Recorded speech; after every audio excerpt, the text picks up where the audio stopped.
મિત્રો એમ જોવા જઈએ તો ગુજરાતમાં સત્તા પક્ષ બીજેપીનો છે, પરંતુ આમ આદમી પાર્ટી પણ એટલી મજબૂતાઈથી કામ કરી રહી છે મિત્રો. કારણ કે જે સત્તા પક્ષ દ્વારા અનેક જગ્યાએ કૌભાંડો થતા હોય છે કે ભાઈ કે જે ગરીબ લોકોને અન્યાય થતો હોય છે એના સામે જે અવાજ ઉઠાવવા માટે અન્ય પાર્ટી પણ એટલી મજબૂતાઈથી કામ કરી રહી છે. તો મિત્રો આજે આપણે વાત કરીશું કે વિસાવદરના જે ધારાસભ્ય છે ગોપાલ ઇટાલિયા, એ એમના વિસ્તારમાં જે ખેડૂતને એક ખેડૂત પોતાના ખેતરે વાડીમાં કામ કરવા ગયા હતા અને ત્યાં લાઇટનો શોર્ટ લાગતા એ ખેડૂત ત્યાં મૃત્યુ પામ્યા.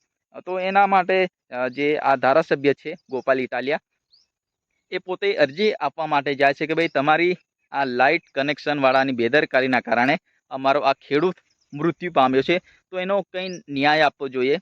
તો એના બદલે આ ગોપાલ ઇટાલિયાને કોઈ પ્રકારનો સહકાર મળતો નથી અધિકારીઓ દ્વારા.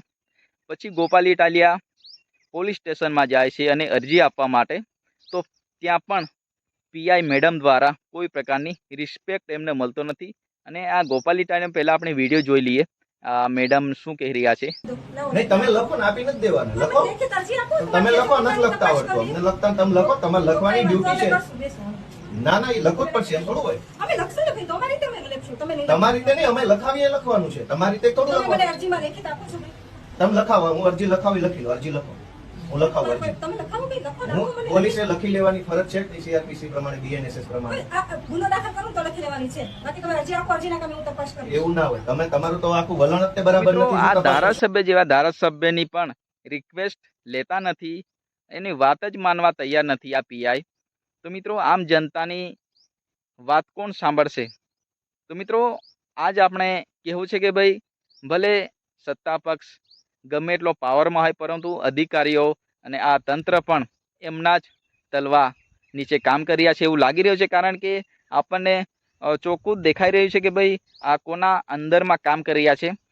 કારણ કે જે ન્યાય મળવો જોઈએ આ ખેડૂતને, એનો કોઈ પ્રકારનો રિસ્પોન્સ મળતો નથી કે ભાઈ અમે તપાસ કરીશું, વહીવટી અધિકારીઓ કે ગમે તે કોની બેદરકારી છે, ખેડૂતોને ન્યાય મળવો જોઈએ એ પ્રકારનું કોઈ પ્રકારનું રિસ્પોન્સ મળતું નથી. ઉપરથી આ ગોપાલ ઇટાલિયા છે ધારાસભ્ય, એ પોતે આજીજી કરે છે કે ભાઈ અમને ન્યાય આપો, અમારા ખેડૂતને, અમારા મત વિસ્તારમાં જે અન્યાય થઈ રહ્યો છે ખેડૂતોને કે ગરીબ લોકોને, તો એના માટે હું અવાજ ઉઠાવી રહ્યો છું. પરંતુ આ જે સરકારની બેદરકારીના કારણે આવું થઈ રહ્યું છે, ગોપાલ ઇટાલિયાનું કહેવું છે. તો મિત્રો ગોપાલ ઇટાલિયા એક મજબૂતાઈથી કામ કર્યા છે કે પોતે એડવોકેટ છે અને ધારાસભ્ય છે, પરંતુ એની જ વાત સાંભળવા તૈયાર નથી અધિકારીઓ, આ પોલીસ તંત્ર.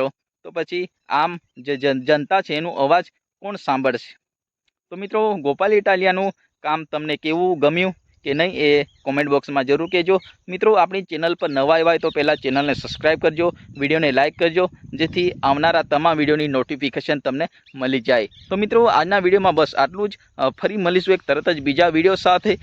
ત્યાં સુધી જય હિન્દ, જય ભારત, જય જોહાર, જય આદિવાસી.